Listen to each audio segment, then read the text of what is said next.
9. Ignition sequence starts.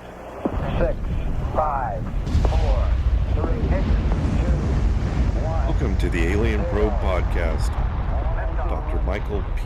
Masters, a professor of biological anthropology, specializing in human evolutionary anatomy, archaeology, and biomedicine, explores how the persistence of long-term biological and cultural trends in human evolution may ultimately result in us becoming the ones piloting these disc-shaped craft, which are likely the very devices that allow our future progeny to venture backward across the landscape of time. This from the book Identified Flying Objects. I'm Doug.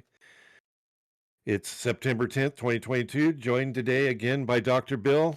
Bill, Hey. What do you think about? What are you thinking? Is it us? I sent you another alien video. Yeah. It said he was from the future. Where was his clothes? But you said it was fact. You said he was fake. I didn't say it was fake. I said, where was his clothes? Oh, no, the guy at work said he was fake. I showed it to him. He goes, that's fake. He's the guy that sent a Skinny Bob. Skinny Bob is real. Skinny Bob is real. Did Skinny Bob is real. Was Skinny Bob wearing clothes? I think he had a little uniform on. They usually have a little uniform. Yeah. I mean, but that other one is like, where was the guy's clothes? Like they're interviewing the space alien and he's got no clothes on. It's like, I am from the future and everyone is naked. We don't need clothes. We don't need clothes. Have any genitalia to cover up. Yeah, no genitalia. I don't eat food. I don't breathe air. It is scary. I sent you a picture of, what we're becoming. We won't really discuss that, what it is, but I did send you that that's another one of my things that I think is happening that's going to be changing. They made a movie. They made a movie about that. Elon Musk, is he autistic? Yes. And there was somebody said, yeah, Elon Musk and some other genius is mildly autistic. Yeah, and he's that could be the future. He's impregnating women and having them do fertility treatment, so he has lots and lots of children. He doesn't do, IVF. What is it? IVF. He does. His first wife took drugs and then had like lots of children, like lots of twins and stuff. And then he did something with one of his employees recently, and she had, I think, a couple kids or something. It's just crazy stuff. Oh my God, really? Yeah. He's doing a podcast now. It's some SpaceX thing. I saw it online where he's being interviewed and they're talking about the upcoming moon launch and stuff like that. Oh, no kidding. Yeah. So I watched like 2 minutes of it. It was fascinating. So fascinating that I'm like, okay, I have other things to do. Why didn't he design the rocket that we're sending to the moon? Doesn't seem like these guys have their act together. They were basically complaining about it. All right, so I went through. I'm on the NASA news release, which anybody can sign up for. So I get their news releases, and I've been cluing into their press conference over the launching of Artemis. Yes. And then I saw a article where a guy was talking about sort of the issues that they're currently having. Well, part of the problem with the Artemis mission as compared with SpaceX, and I think this is what Musk and his other people were talking about, is the SpaceX uses liquid methane and oxygen. And liquid methane is a lot easier to deal with than liquid hydrogen. And the Artemis SLS system, which there's some funny, it was like Space Launch System, SLS. I don't know what it is. Yeah. Someone else was making fun of it, and they had a funny acronym for it. I can't remember. Space Launch something. They're using hydrogen, which is a more efficient fuel, but it's a lot harder to handle. And they were required when they got the financial go-ahead by Congress to build the Artemis moon mission.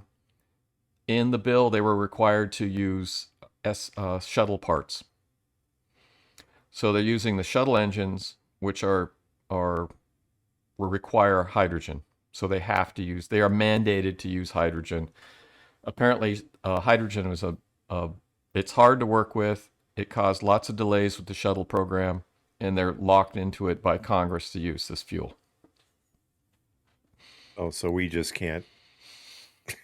We just have. What do we have to use surplus parts? Is that the Yeah, deal, that's or what they're what? doing. And the shuttle engines are 45 years old. The design's 45 years old. So if you look at the SLS system, it's got the booster rockets like the shuttle, and the basic lower stage is the shuttle launch system with an extra motor. They added 4 instead of 3. They had the 2 booster rockets, and then the whole configuration is the shuttle configuration. Except I think they made it thinner and taller, but I'm not sure. And then they basically stuck the rest of the uh, rocket parts on top of the tank instead of strapping a shuttle to it. So what they're using basically the same system as the shuttle system.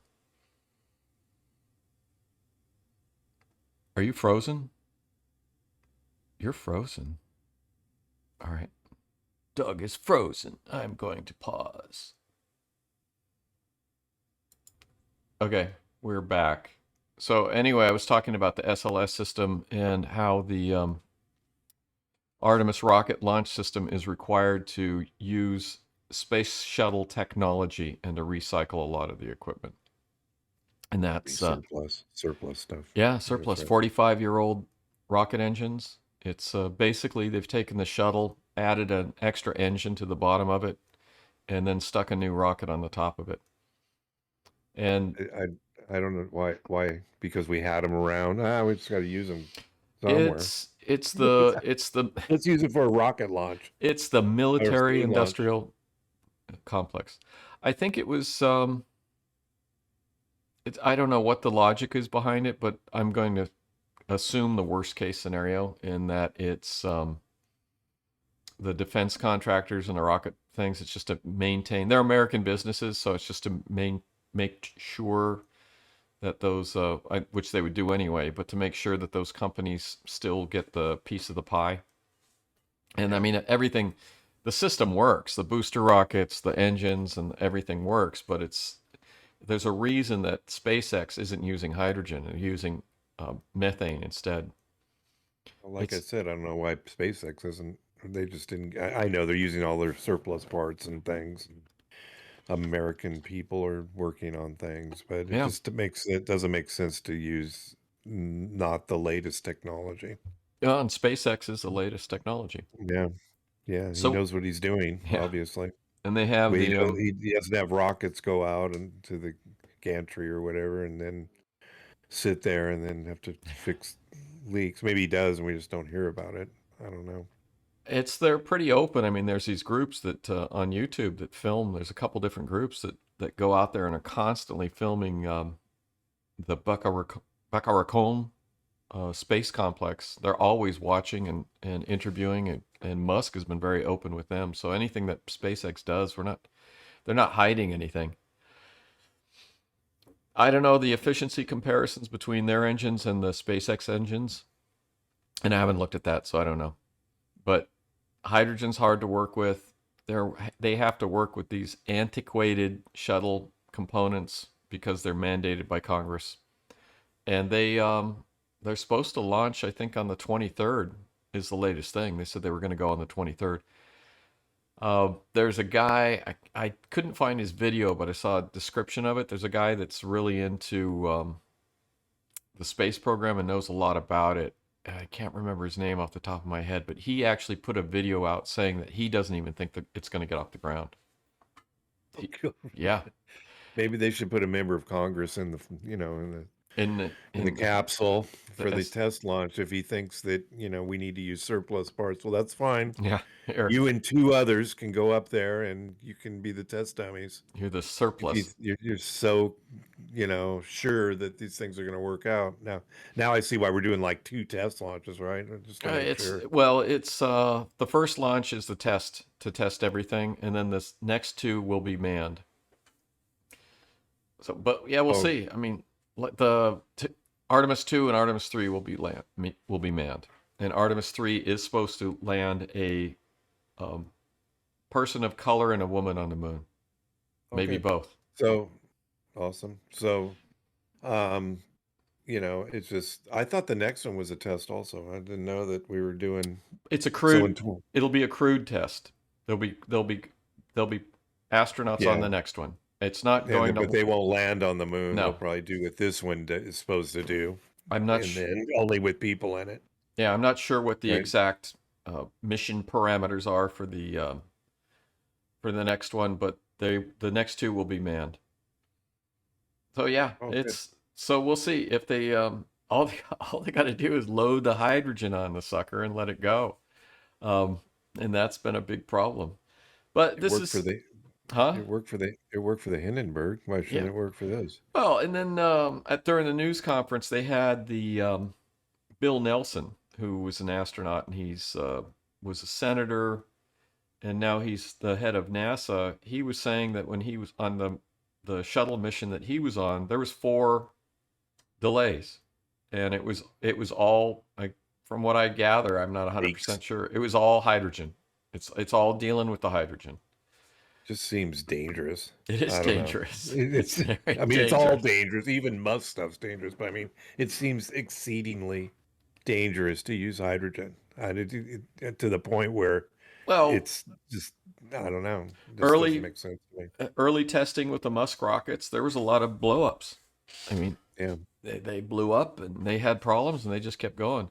Um, but like I said, it's a shuttle. Basically, they're reusing the shuttle systems. They know these systems. The problem is that when did the shuttle stop flying, in the early 90s or something? So you lose all sort of you lose all the technical expertise from the people that worked on the shuttles, because they age out and they move on to other jobs. So everybody's got to relearn everything. In this last launch, they were doing a manual pressurization of the fuel system, and they ran it over pressure to 60 pounds. It's not supposed to go higher than 20. And because they're doing a manual pressurization, somebody threw the wrong valve, pressurized it to 60 pounds, and it looks like that damaged the seal for the gas tank coupling for the hydrogen. And Oh, yeah, so it was manual error, which they're not talking a lot about. It was manual error, and they're learning learning again how to handle these hydrogen systems, or these you launch think kind systems. of if you go over pressure, you think kind of a light would go on or something, It some did. The semblance. overpressure was only for, I want to say, 2 minutes, according to the press conference. So the Oh, the okay. overpressure was maybe 2 minutes, maybe less, but it's liquid hydrogen, and so it's just like, you overpressure on those seals, it compresses. The seals are, remember It the just, shuttle disaster with the O-rings yeah, compressing because yeah, of the temperature?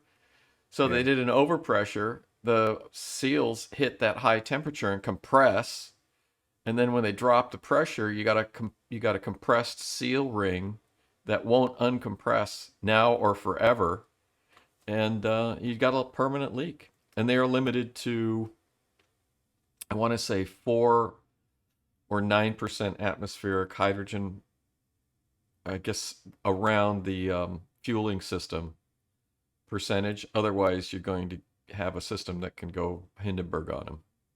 Oh, again, light goes over 20, the light comes on. Stop, turn it off. Yeah, I don't get the, They I don't did that.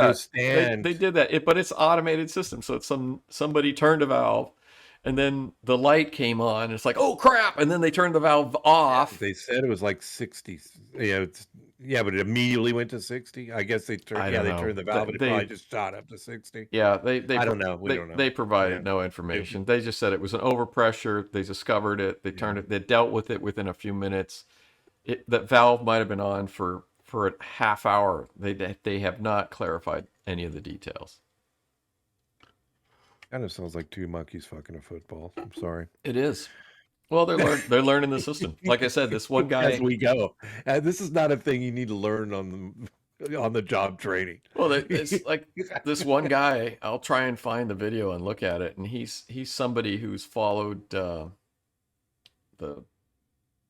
space missions for decades, and Yeah. I just saw a description of it. I looked for the video. I couldn't find it. I know it's out there. I will look for it. He was saying it. He felt that there was a good chance that they'll never even get this thing off the ground because of the problems. That's interesting. Yeah. And I'm thinking he might be correct. This is just not. They might fix it, but now I'm concerned because even if they fix it, it's like, okay, well, it's good enough. It's because some other thing's gonna mess up and kill people. Yeah, Which, I don't think that's going to happen. I think they're going to get a launch out of it. I feel that there's a good chance they're going to get that launch going on the 23rd or 26th, so it'll be soon enough. That's when we're doing it. Yeah. So, what's the over under? Oh, What do you think, God, Bill? It's going to be a success? I'm saying 50-50 at this point. 50-50? 50-50 that they launch. What's the destruction factor? What's the won't make it to space factor? I Or would won't make it say to space in one piece factor? 30 to 70. There's a 30% chance that it blows up after launch. I think there's probably, you could probably go to Tahoe and probably get some odds on this. I'm sure there are. You know, I fully expect I fully expect that there's a high probability that a reasonable, and high I mean like 30%. I fully expect that there's a good chance that it's going to blow up during launch. So you were pretty positive a couple minutes ago. Now you're kind of like, I don't no, think it's gonna make I think it's 50-50 that they'll have a successful launch, and I think there's a 30% chance that it's actually going to blow up after launch. Yeah. So it's a 70%, 70%, 70% chance that it's going to have a successful mission, and a 50% chance that they're actually going to get it off the ground. Those are my odds. Okay. I say they're going to make it to space, but not in one piece. What do you mean? So how do you make it to space in pieces? 70-30. I'm going to go 70-30. We're going to have to reflect on this once alone. 70%. I'm 70-30. Yeah, I'm not. Confidence is not high after we can't fix the leak, sir. They're fixing a leak. They're fixing a leak. They're moving it bad. They're not moving it back. It's staying on the pad, and they're changing the O-rings on the fuel system that were damaged because of the overpressure. I'm just visiting this giant floor jack. Well, I mean the fueling line for the hydrogen tank is like 2/3 of the way up the rocket. So they had to build an enclosure. They had to do and then they got to get people in there, and they got to uncouple the fueling system.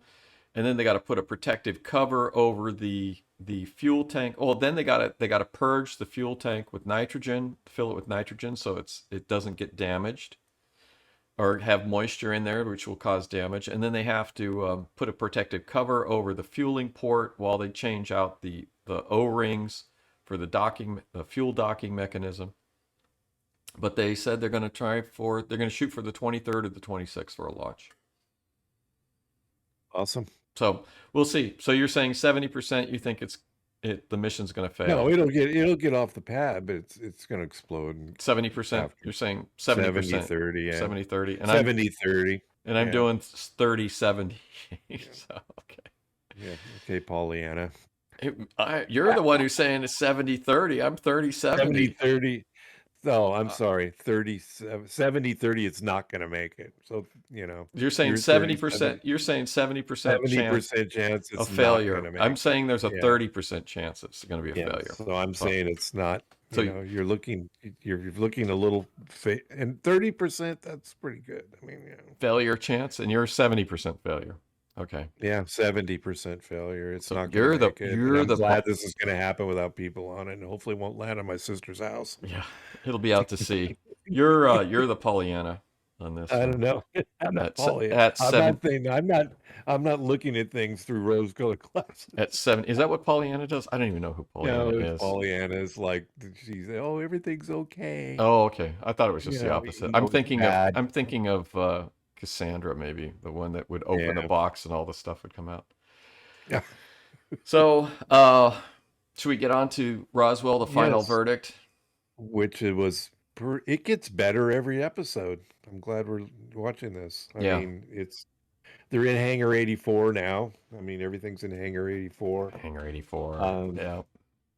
And they who went in there? Private Belazar, Private Ez's Belazar. Benendez Belazar. Is it Belazar? No, it's Ben, Private ben Ez Elev, Azizar Benendez. Elizar He was the guard.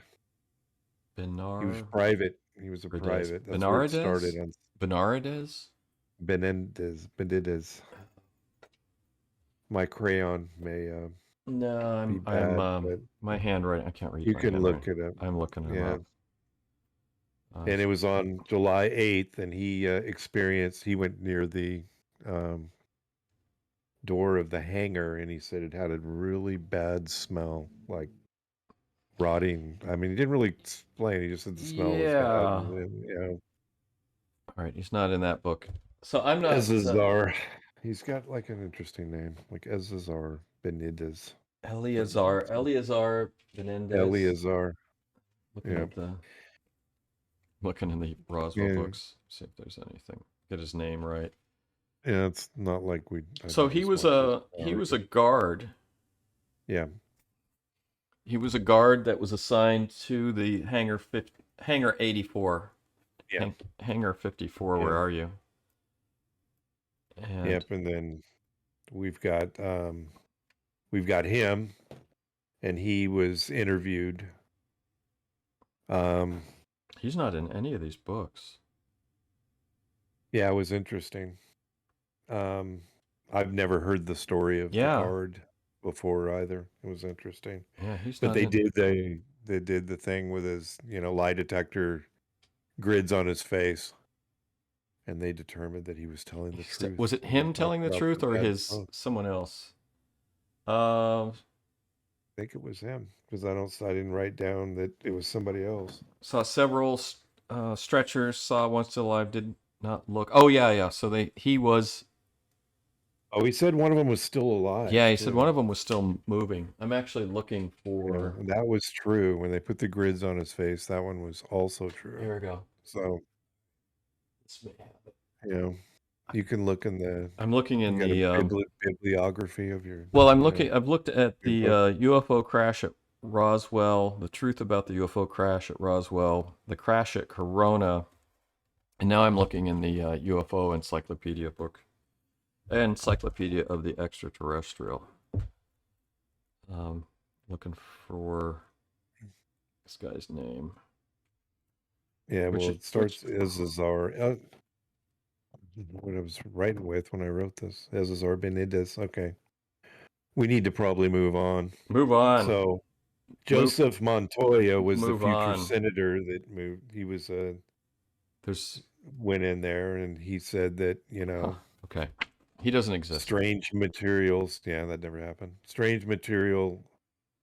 And it looked like evidence. He saw it all spread out on the floor, like it's how we'll try to I don't know how they could even do it with the stuff they had, but that's they actually reproduced it. Well, yeah, they're doing that, but yeah, I'm just wondering how a lieutenant governor would just sort of wander into the place. It's sort of a weird. He goes, "I'm the lieutenant. I'm the lieutenant governor. Let's just let me in and walk around." Okay. So and his driver, they interviewed his driver. I actually like that, and I think that makes that part of the story more believable. Yeah, because the guy said there was a plane without wings. I guess they put the saucer that was semi-intact in there, along with the debris field remnants on the floor of the hangar, and then the driver Pete Finaya. When he was interviewed, he said that the senator said that there was the extraterrestrial beings, or the future people from back then, the future people were living. One was living, and then he was false. He was shown to be that part of his statement proved to be false. Which part was false? That there was a living, then one of them was living. Oh yeah, and that seems to be says it's false. Interesting Says secondhand thought the guy was lying. That also was false from the kid seeing the intact, where they discovered the intact they discovered the intact saucer, and they also, the guy, his uncle or whoever, also proved false that he saw one of the aliens sitting there, and that it was that part was false on that one too. So the live alien extraterrestrial uh portion of the Future, story seems future, to be future for a human. person from the future human that is back in the present. Seems to be not, not proving out to be, proving out to be true. Now, I mean, how you could survive a crash like that, because the one with the semi-intact saucer, maybe, but Well, the yeah, one that the debris was like the thing exploded, that would be kind of, the more difficult the to, st- the story, or that, as far as I understand, is that the debris was from the saucer that crashed. It's just like it crashed, and I guess part of it broke off, maybe, or there was a second one. I don't know. We there was two. There was two, and one was Yeah, just because the debris field wasn't it was they say it wasn't there was too much of it okay. So to be, one was just like a plane crash. It was just debris, yeah. and the second one was a Yeah, partial because it was crash. like, I'd like to say it was like the second crash was at least 8 miles away or something. It was pretty far. So Yeah. I don't know. Maybe it skipped. They said it skipped. So maybe it skipped and tore off. You're right. And now that you mentioned that, I maybe it don't know. was I think it's more part of like the single saucer. I think it's more likely that there was two crashes. Yeah, but But did they find any bodies at the scene of the the second one, no. primary crash site? No, That's interesting that they no. didn't. Now again, now that you mentioned that, maybe that was just a part of the second, because we're seeing reenactment stuff. Yeah, We don't it's know what all. the second saucer really looked like, or was the second saucer part of the first debris field that was found initially a week before, a whole week before, and because there was no bodies, so it's like, okay, On the let's say it first one, it was skipped just off. unusual debris, which is what the whole story is. And this, like in this one, I should have done this beforehand, is looked for some of these names, but I just assumed these things would be in these books. Yeah, You've done a pretty good job, I'm not seeing. I don't doubt the show, but I'm not seeing anything about this private Yeah. in the books that I have. But I like his testimony, so we'll see what's going on with that. I guess they must have documented that he was actually They verified that he verified that was he indeed, he was was there. there, stationed there. The lieutenant governor is weird, and that's a strange story. But I do like the part, because if you have your own driver and stuff, your driver's going to know everything that's going on. And if you saw something really weird, you would come back to the car and you would talk about it. Yeah. So, Yeah, it would be interesting. The next thing was Captain Henderson was the pilot. He was part of the Green Hornets in the World War II. yeah. I think they were a transport company. We had a top secret clearance for some reason. I don't know why I don't I know. don't know why the pilot had a top, I don't know. but he saw the people. He, for some reason, went to the hangar as well and saw that the real, they were real, they were little people. Little people. And, his daughter on this one, his daughter was, That I felt was you good. know, That I felt was good testimony with his daughter and his wife.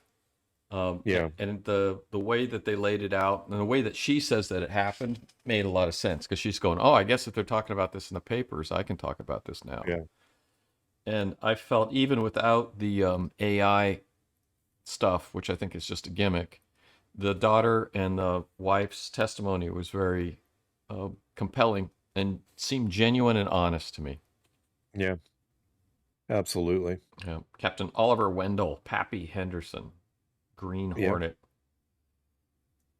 happy, Happy. like happy, Pappy. happy, Pappy. happy, Pap. happy, not pappy. Pappy. No, it was Pappy. You're thinking, No, it was happy. Like Pappy. happy. Pappy. I stopped it. And I read it on the screen. It was Pappy. I don't know. I don't Yeah, it's know. Might Pappy. want to watch it again. It's Pappy. Like I Pappy wrote a Boyington. smiley It face. was I like wrote a Pappy. smiley face right on the board. Yeah, it's That was Pappy. his nickname. Happy Henderson? Well, maybe it was. I don't know. It's I'd have to go Happy back and look. Henderson. Okay. So he Happy transfers. would make more sense. It fits his name. Happy Henderson. So he piloted the transport to bring the debris where, Bill? Where did he bring it? Area 51. No, they didn't, Bill. They went to right field. They Wright took it to Patterson. right And field. there's nothing at Wright Patterson these days. I can guarantee that. I It's don't like know if there area is it's like really. Area 51. There's nothing at Area 51 anymore. And well, we're gonna later on. Hopefully, we'll have time. We don't mess around too much. We'll talk about the new Area 51 that you actually visited. Yeah. Been there, spent a month there. Which was did okay. Well, we'll get to Yeah. that part. So anyway, Yeah, so I can only we flew talk. it to right field. I have to disguise Now- myself if I talk about it. Well, to Marcel. Now we're back to Marcel. This story is as we get further and further into the Roswell situation, I feel worse for Marcel I literally feel worse for Marcel every time it comes about, Yeah. because he goes to meet General Ramey calls for him Yeah. at Fort Worth, Texas. He flies out. He's thinking that, Ramey's going to acknowledge what he's found and, what he's run across.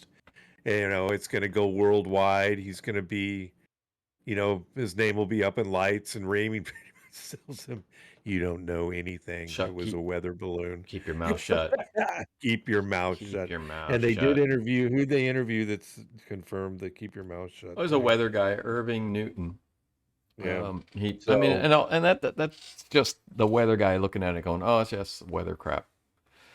Yeah, the weather guy just said they just acknowledged the debris that they brought out, which wasn't really the debris from the debris that was there was obviously just a weather balloon, and it just made Marcel look like an idiot. And he just said, "I was told to keep my mouth shut," and he didn't even seem. And they did the AI thing with him too, which all the things that he said turned out to be true, of course. And he just said, "I was just told." He didn't even seem upset about it. He's like, "I was just told to keep my mouth shut about it, but now, that's not the stuff I found.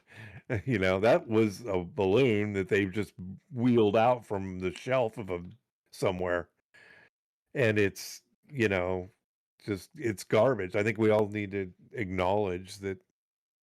I'm calling bullshit on the weather balloon thing. I didn't know before, but Oh, on this thing? Yeah, it's a weird thing. But he also made the statement. He said, "Of course, we both knew different." Yeah. With him and the general. Then the weather duty officer came in and said, "Yeah, it's definitely weather balloon material, and Marcel is a dummy."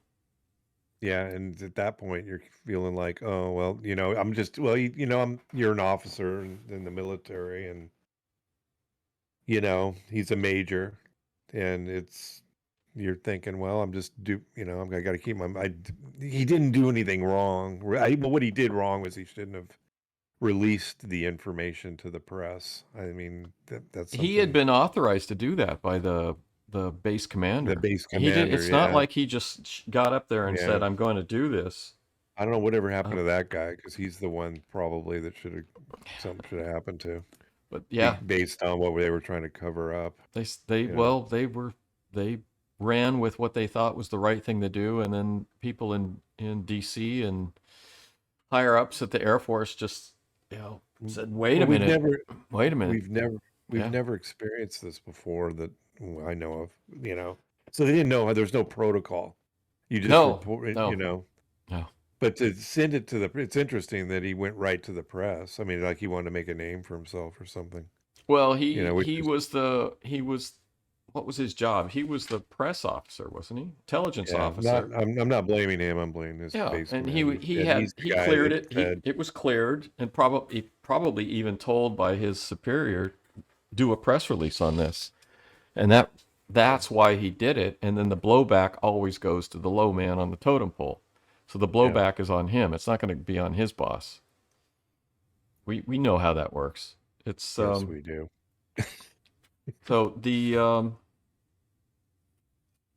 other thing was that So there was Thomas Dubose, Brigadier General, one of the guys that one of the commentators on this show said he did an interview with the guy, and he was Ramey's chief of staff, and he said that the balloon was just a cover story.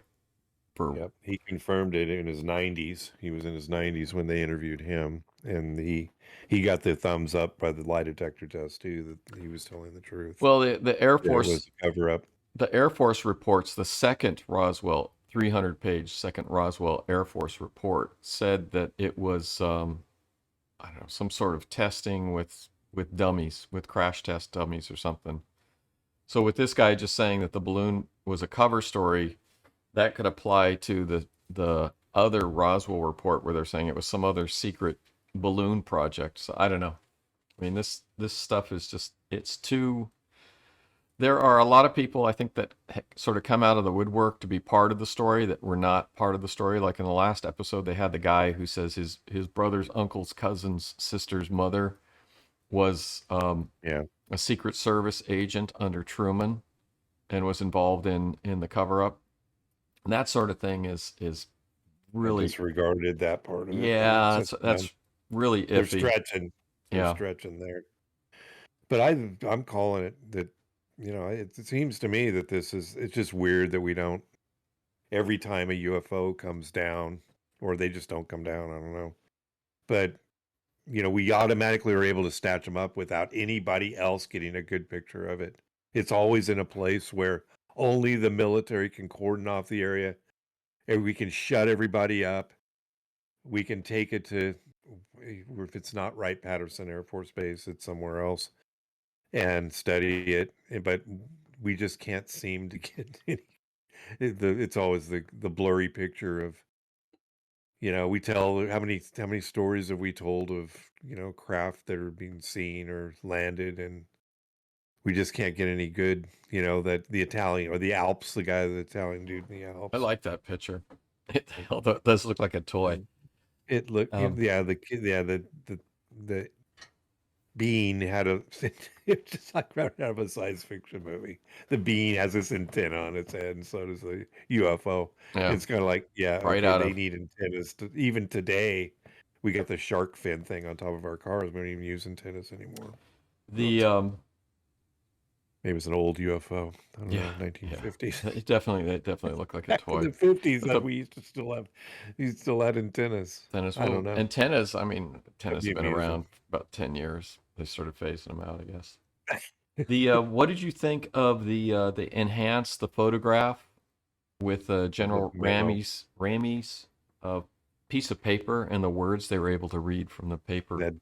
The disc, they read disc. What was the other word? It was, and the victims of the wreck, and in the disc they will ship. Yeah. And That's intriguing. They also mentioned that the Dallas FBI office memo, which I think is the one where was sent to Hoover. I've seen it, I've read it, where they're saying that there was some sort of UFO thing going on at the time. So there is actually decent evidence that something unusual happened at Roswell. But I'm not, just glancing through the UFO references that I have for Roswell, I'm not seeing this private. But however and I need to came about. I don't know where they scared him up. Yeah, I need to go back, and there was that one guy that's a commentarian on the show who said he was the one that interviewed the general when he was 91. Thomas Dubose, Brigadier General, Ramey's chief of staff.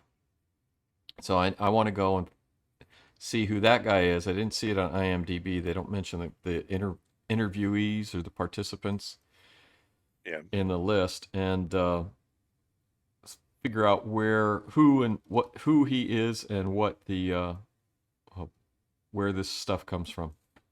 So I have hopefully he's written some books, and maybe I even have some of them. I thought it was a I thought it was Schmidt that had was involved in that, but apparently it's not, or I haven't been able to figure it out. So I haven't been paying attention to the show good enough. But should we talk about the Cosmic Conspiracy Part Yes. 6? Omni. We're Omni. still 1994. And this one is September. Now, there are Why? more, after this one, there are more Omni issues with UFO stuff in it, and I've managed to get those. And I'm going to, Awesome.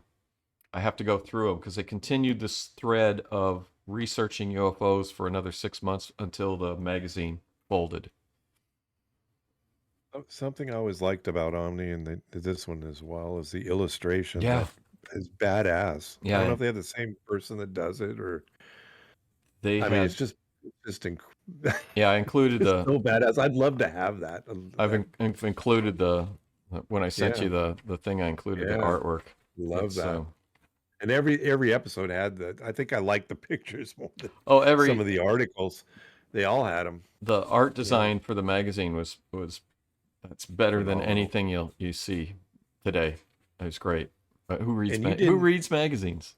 I don't read. So anyway, Yeah. you didn't like this one. I didn't Okay. like this one. Yeah, you said you didn't like the story. I mean, the guy they focused on, Glenn Campbell, was not that. There wasn't really a lot of information. Glenn Campbell. They're mostly talking about lineman for the county. Yeah. Oh, okay. Yeah, this guy is. Glenn Campbell. This guy is. He was like moved out to Area 51 and became Mr. Area 51. Lake. He's still around. He has a website, and he did this for a decade or something. And he's the unofficial ambassador or something, but he not anymore. He does tours. Not anymore. He's gone. He did, but what did he do? Tours or something up into the? He wrote a guidebook, and he would sell merchandise, and he would lead tours of people to go look. They'd go up over the airfield where you could go to points where you could look at the airfield, and he mapped out where the magnetic sensors were, and basically he was a tour guide, and he made his sort of career. His career for a while was doing this in the 90s, at least, maybe even into the aughts, of being the Mr. Area 51. But he never really saw any. Well, at one time he saw this bus. Was he the one that had a? No, he didn't see that. That was somebody else, and that was just one of those. Bus, and then they were abducted into the bus looking UFO. That's one of those things. You know, they had the alien named Quaylar. Camo. I don't know. I'm not a big proponent of the abduction stuff. Yeah, I am not either, but that may change once you look into it more often. We just haven't. Barney and Betty Hill again. I know I've said this 100 times. That's intriguing, So anyway, we won't. We won't go stray away too far from the story. But at this point, I think Area 51 is just a distraction. But they did have some good information in this. He said you could hike in Groom Lake, Area 51, Dreamland, or simply the ranch. He said, people used to say that they would see these UFO every morning at 4:50 a.m. And then this guy, Glenn Campbell, actually figured out that it was the Janet flight bringing people into work at the site. They talk about Bob Lazar, and then they talk about Whitesides, where they go. There's signs that say that they're authorized to use deadly force if you trespass onto the land of Area 51, which is like Dugway, Utah, where you saw something which was saying that it's the new Area 51. Yeah, and I heard a reference to it a couple weeks ago, and so I looked it up. And in Dugway's, and you were there. Yeah. You were there a month. Yeah. A month. Did you wander around?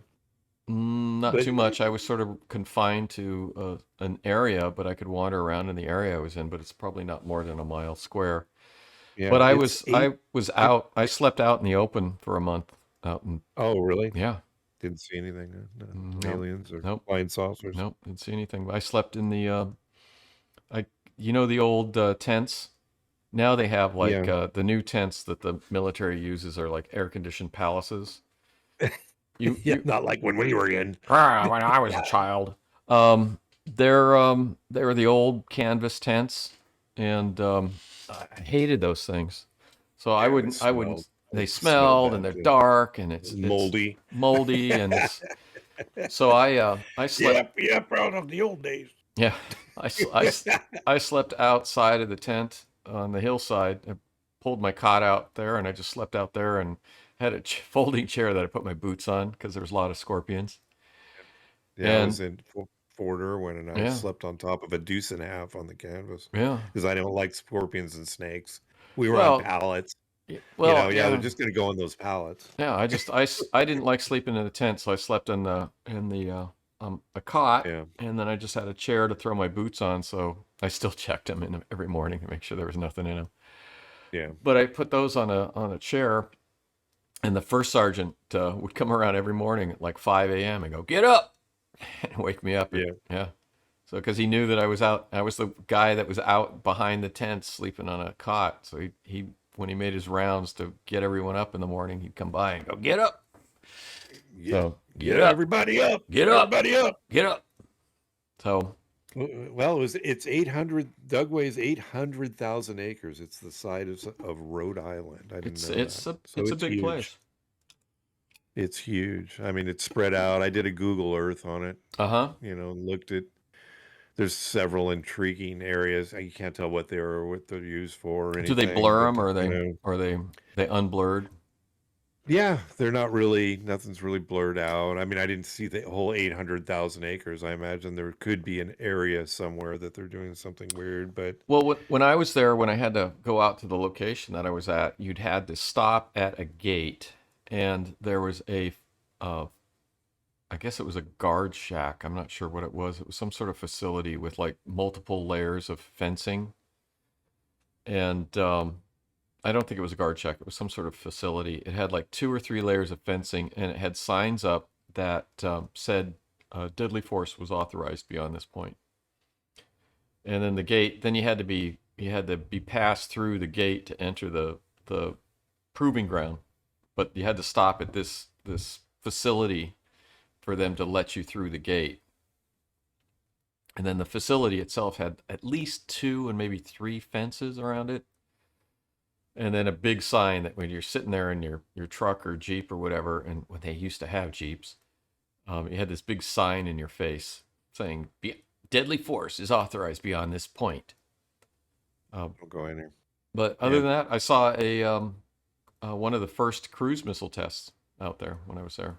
Oh, really? Yeah, yeah. They had to evacuate us and went up to they had grandstands for grandees. So they're like congressmen and senators and Yeah. bigwigs and stuff.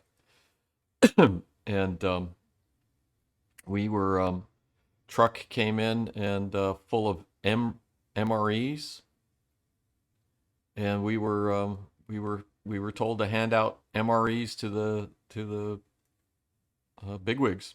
So it's like, yeah, Meals ready to eat. yeah, that's right. And I was like, and all the boxes were tied with wire, and everybody's like looking around, going, "Are tied with wire? We don't know what to do." And Yeah. I always carried a hunting knife, and so I just pulled out my hunting knife and started snapping the wire on the boxes.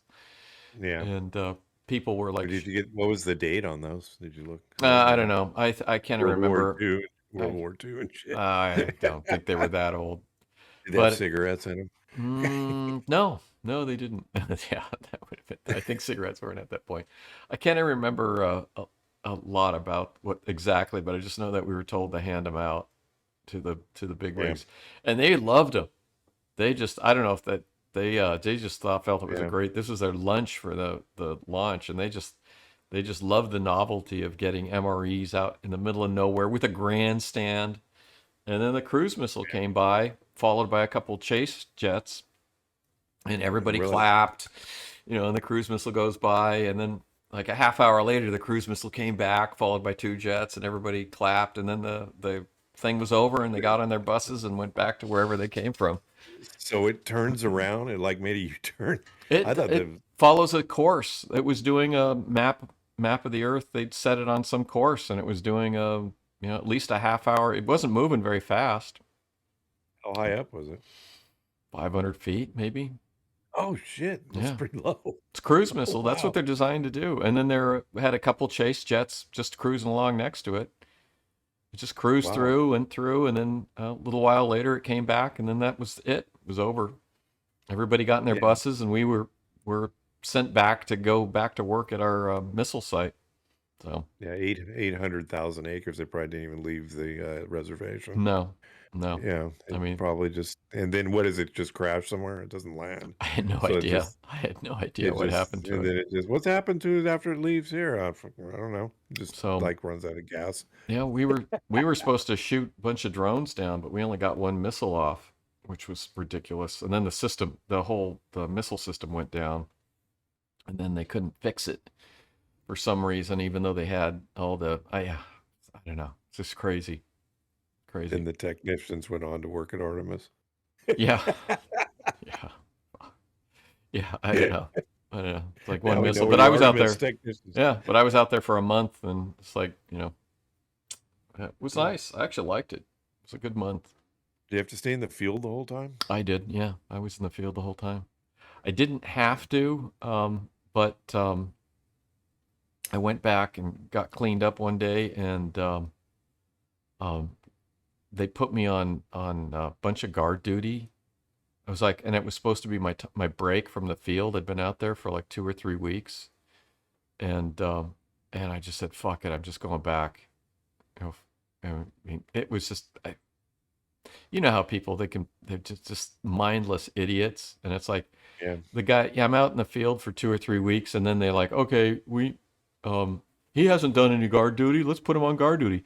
I've been I've been out in the middle of nowhere for 2 weeks. Dude, I would just want to. I want to sleep in a shitty bunk bed and eat a hot Yeah. meal, motherfuckers. Yeah. Oh my god. No. No, and I said I took a shower, I ate, and I said, okay, I'm going back out. I had a hot meal, and then I just said I'm going back out. So Yeah. Interesting. yeah. So anything else on the cosmic conspiracy? So the guy went out there, and so Glenn Campbell was like an expert on it. They talk about, this was interesting. So Lazar's credibility has recently taken a nosedive, even with UFO insiders. Knapp, now senior vice president of the Altamira Communications Group, this is 1994, an independent video production company, notes that stories of captured or acquired alien technology have circulated in areas since the 50s and since the mid 50s and the very beginning of the base. His best source among the 14 he has interviewed to date is a member of a prominent Nevada family who will not allow his name to be used, although he has supposedly videotaped a deposition to be given to Knapp upon his death. So this should be interesting. Well, this is like 20, 30, almost 30 years ago. According to Knapp. Is he not dead yet? Yeah, he's not dead yet. Not dead yet. According to Knapp, his source occupied a position of senior management at Groom Lake during the late 50s and 60s. That would be actually cool if that happens. Yep. That would be something to definitely ask George Knapp. Actually, I'm going to make a note of that. So if I ever get a chance to talk to him. What else they have? Stories allege alien involvement. They talk about the people with the bus. And then Campbell says he's never seen anything like that. We need to go out there. We're supposed to do that. Be on the tour. We're supposed to do that. Tour.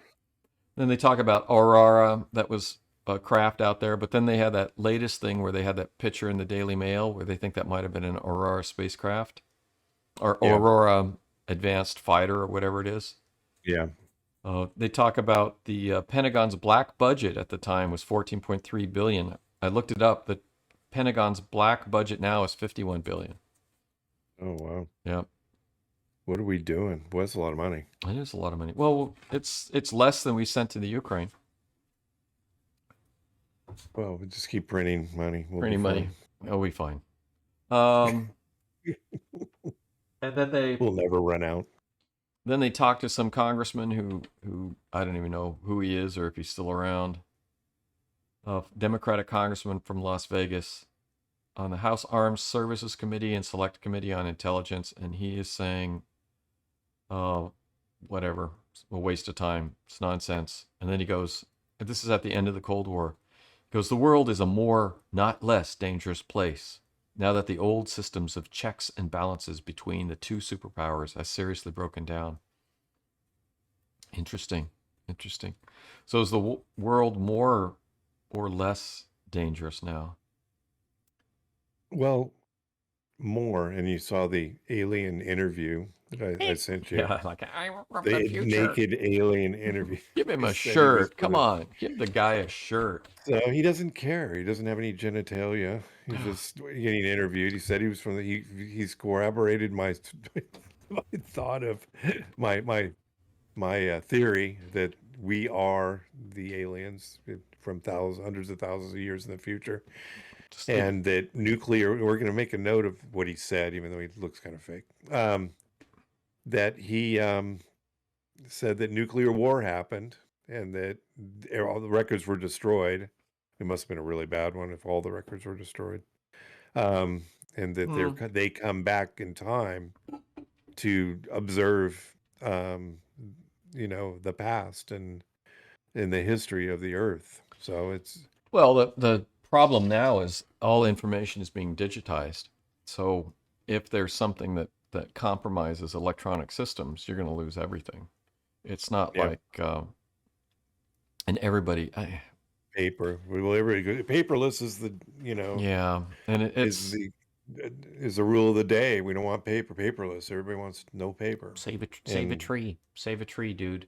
well, it's true. Yeah, it's true. Save a tree, but Save a it's tree. like, you're right though. If something, and part of nuclear war is that the it will destroy a lot of the electronics, and You'll lose all the information. I got a book here this one's probably 100 years old. I got a couple that are at least 100 years old sitting around. They're still readable, but I don't know. Are you going to be able to read a computer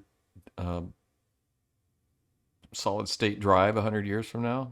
Pull it from your computer and read it? You might not. yeah, it's hard to say. I mean, we don't know. We don't know what the life is. I mean, it seems it's plastic or metal. It should be able to stay around, but the thing that reads it might not be around. you know, Yeah, that's an it- issue. it's That's hard a to that's say. a big issue. Is having there's people that have. Oh, I think it was the NASA. They in Australia. They found the original video disc of the moon landing. Oh, really? And yeah, I think it was in Alaska. It was recorded at one of the satellite stations or something like that. So these are original discs. So what everybody sees from the original moon launch is those real crappy videos that were put on TV, and that was Yeah. because it was recorded from the television or the rebroadcast or whatever. And they have clearer video footage than that. And somebody found the original disc, I think in Australia. And then what they had to do is I think they had to go to the Smithsonian and actually get the equipment, which was, in the Smithsonian Yeah. because it's like archaic equipment, but they had to hunt around to get the equipment to actually be able to play this media. And that's a concern, especially as you move forward. Although things have gotten a lot more standardized with computerized stuff, and it's a lot easier to read. I think that's a problem that's diminishing with time. So, as before, like I have my computer junk box. I have these big disc. I don't know. I can't remember, the zip drive with these big Yeah. discs that were supposed to hold, I don't know, a megabyte or something, 500 or whatever. I don't even know what they hold anymore. And I was digging through that, or even the floppy disk, not the floppy, but the little hard floppies. You remember those little disc Yeah. things? I mean, I have a drive. I was looking through the junk box, and I have a drive for one of those. So, I mean, everything that I wrote when I was in grad school was on those floppies. So So what's a nuclear electromagnetic pulse going to do to all this shit? And I don't know. Probably fry them. I think yeah. it might So actually. Doesn't take a lot to destroy those discs. so So the alien could technically be right. yeah, I'm sure. That I believed everything him. was destroyed. I He seemed believable. He was kind of scary though. I want to give him a shirt and a cup of soup. Cup of soup Yeah. Do you want and a something cup to of eat? noodles. You want a cup He of wants something. noodles? You You hungry? guys, You want to? he You well, need to he eat something. You want well, to? then the interviewer asked what life was like in the future. He says it's incomprehensible to us to even understand what life is in the future. Well, our current age is incomprehensible compared to 20, 30 Yeah, years ago with all the crazy nonsense that's going on. yeah, Yeah. it Yeah. is pretty nuts. Yeah. Absolutely. It's just like, yeah, let's make it worse. So we're Yeah. at an hour. Oh, All except right. for a couple minutes. We're probably fine. I mean, you froze for a few minutes Okay. and then I Yeah. don't think we Then need we had to. to restart, so we may have a little hiccup there, but There'll I be a think little we'll be hiccup. okay. And I got this recently. I got a moon map. And Oh, what I want to talk about is I want to talk about at some point I have to look at it. I want to talk about where they're going to planning on sending the Artemis missions, which I think would be interesting. they talked about that yet? Or They do they sent know out where a they're? they sent out NASA sent out a press release saying where they for the locations for the early landings, and I think it's going to be like in For All Mankind. I think it's going to be at the southern pole to look for water. Yeah. So there's Artemis is going to look for water, which is critical. Yeah. So So you can cool. make hydrogen. You can make hydrogen and move to other places. Hydrogen, Yeah, oxygen, water. and then in For All Mankind, they talk about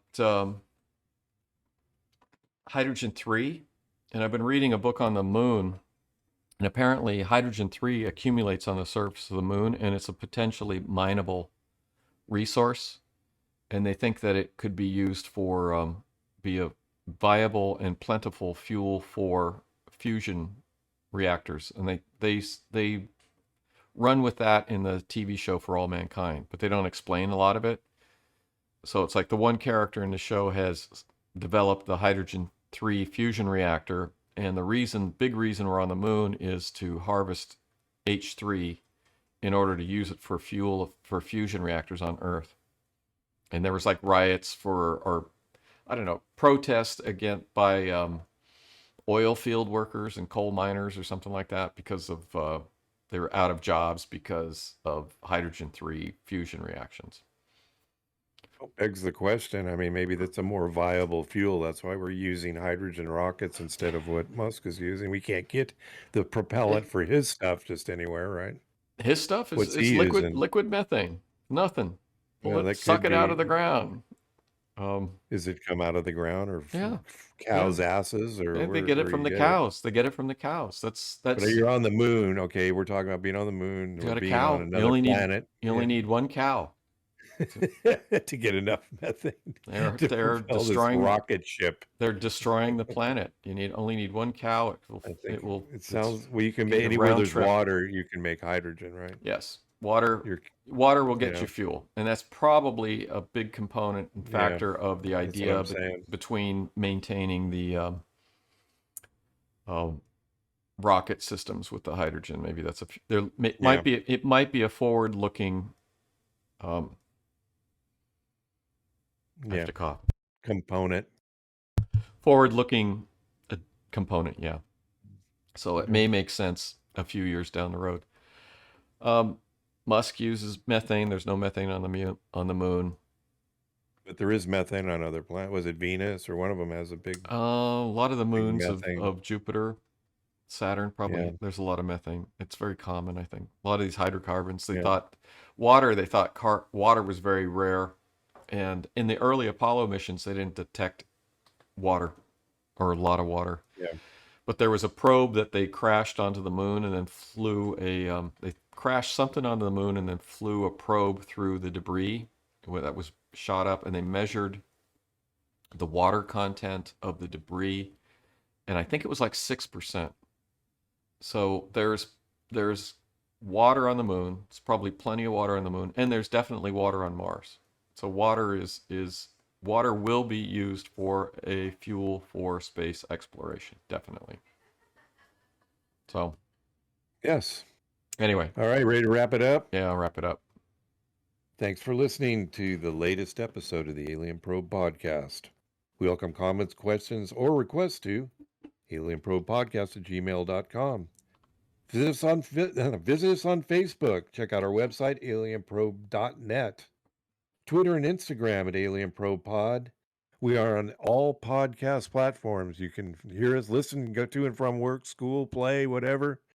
You can find us at the Alien Probe Podcast. And check us out on YouTube. Like and subscribe. Smash that like button. Thanks to our senior producer, Robert Anthony, and of course, Dr. Bill. We'll Hey, see you next time. see you next week. Hey, and watch the skies, everybody. Yeah, watch the skies. Don't forget. Yes.